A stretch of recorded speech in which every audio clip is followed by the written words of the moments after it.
साल था 1917 और जगह थी चंपारण। ये जो घटना हुई ना, ये कोई छोटा मोटा स्थानीय झगड़ा नहीं था। नहीं, बिल्कुल नहीं।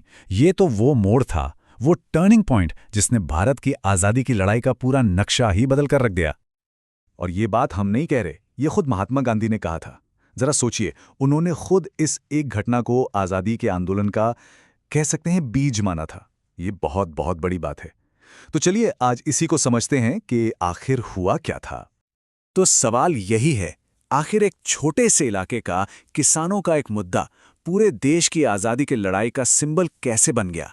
मतलब इसमें ऐसा क्या खास था? चलिए पता लगाते हैं। तो इस पूरी कहानी का हीरो कौन था? इसकी शुरुआत होती है एक बहुत ही जिद्दी, बहुत ही दृढ़ निश्चयी किसान से। नाम था राजकुमार शुक्ल।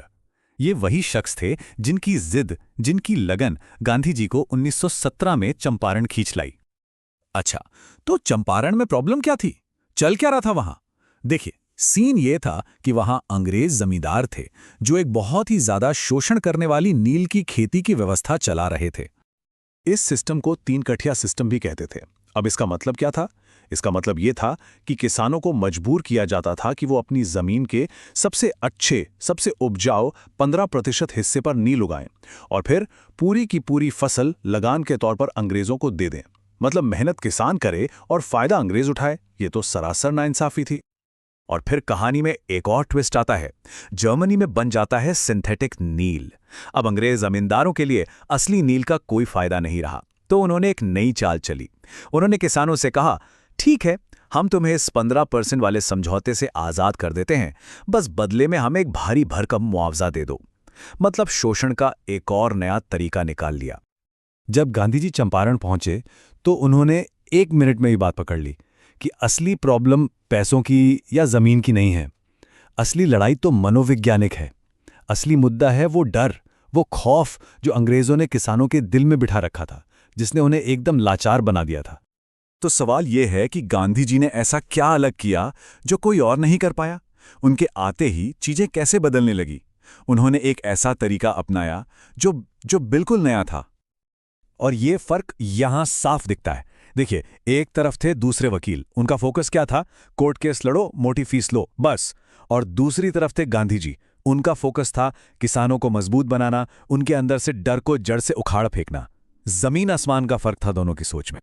तो गांधी जी ने अपना काम शुरू किया। वो गांव-गांव जाकर सबूत और तथ्य इकट्ठा करने लगे। लेकिन अंग्रेज सरकार को यह कहां बर्दाश्त होने वाला था। उन्होंने तुरंत इसका विरोध किया और बस यहीं से टकराव की सीधी सीधी स्थिति बन गई। और इसके बाद तो घटनाएं बहुत तेजी से घटी। सबसे पहले गांधी जी को एक सरकारी नोटिस मिला, चंपारण फौरन छोड़ दो। गांधी जी ने रसीद पर साइन तो किया, पर साथ में लिख दिया कि वो इस आदेश को नहीं मानेंगे। बस फिर क्या था, अगले ही दिन के लिए कोर्ट का बुलावा आ गया। ये खबर ऐसी फैली जैसे जंगल में आग, और अगली सुबह पूरा मोतिहारी शहर हजारों हजारों किसानों से खचाखच भर गया। एक बात समझिए, इस भीड़ को किसी ने बुलाया नहीं था। ये किसान अपने आप आए थे। ये अपने नेता के लिए उमड़ा एक जनसैलाब था। और यही थी पहली और असली जीत। जिस पल वो हजारों किसान बिना डरे कोर्ट के बाहर खड़े हो गए, उसी पल उन्होंने अपने मन से अंग्रेजों का डर निकाल फेंका था। और फिर अदालत के अंदर गांधी जी ने जो कहा वो इतिहास बन गया। उन्होंने कहा, मैं कानून की इज्जत करता हूं, लेकिन मेरे लिए एक तरफ है कानून का पालन करने का कर्तव्य और दूसरी तरफ है मेरी अंतरात्मा की आवाज जो इन लोगों की सेवा करने को कहती है। ये सविनय अवज्ञा की, मतलब सिविल डिसोबीडियंस की, इससे बड़ी मिसाल क्या हो सकती थी? अब बाहर हजारों की भीड़, अंदर गांधी जी का यह मजबूत इरादा। सरकार के हाथ पांव फूल गए, वो पूरी तरह से चक्कर आ गए। और नतीजा यह हुआ कि उन्हें गांधी जी को बिना जमानत के रिहा करना पड़ा। यह आधुनिक भारत में सविनय अवज्ञा की पहली ऐतिहासिक जीत थी। पर रुकिए, कहानी अभी खत्म नहीं हुई है। इस जीत के बाद सरकार पर इतना दबाव बना कि उन्हें एक ऑफिशियल जांच कमीशन बनाना पड़ा। और जानते हैं उसमें किसानों की तरफ से अकेला नुमाइंदा कौन था? महात्मा गांधी। अच्छा, तो जांच शुरू हुई और जमींदारों के खिलाफ सबूतों का पहाड़ खड़ा हो गया। यह साफ हो गया कि उन्होंने किसानों से जबरदस्ती पैसा वसूला था। गांधी जी ने मांग की कि वसूले गए पैसे का 50% वापस किया जाए।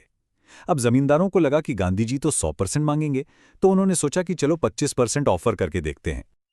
और यहीं पर आता है कहानी का सबसे बड़ा सरप्राइज। जैसे ही जमींदारों ने 25% का ऑफर दिया, गांधी जी ने तुरंत हाँ कर दी। सब हैरान। उनके अपने साथी वकील भी चौंक गए। आखिर क्यों गांधी जी 50% से सीधे 25% पर क्यों मान गया? देखिए, गांधी जी की सोच बहुत गहरी थी। उनके लिए पैसे की रकम वो 25% या 50% वो जरूरी नहीं थी। जरूरी था सिद्धांत। पहली बार ऐसा हो रहा था कि अंग्रेज जमींदारों को पैसा लौटाने के लिए मजबूर होना पड़ रहा था। और जब उन्होंने पैसा लौटाया तो उसके साथ साथ उन्होंने अपनी इज्जत, अपना रुतबा भी लौटाया। ये इस बात का सबूत था कि हाँ, ब्रिटिश राज को झुकाया जा सकता है। तो इस एक समझौते का जो असर हुआ वो बहुत गहरा था और बहुत दूर तक जाने वाला था।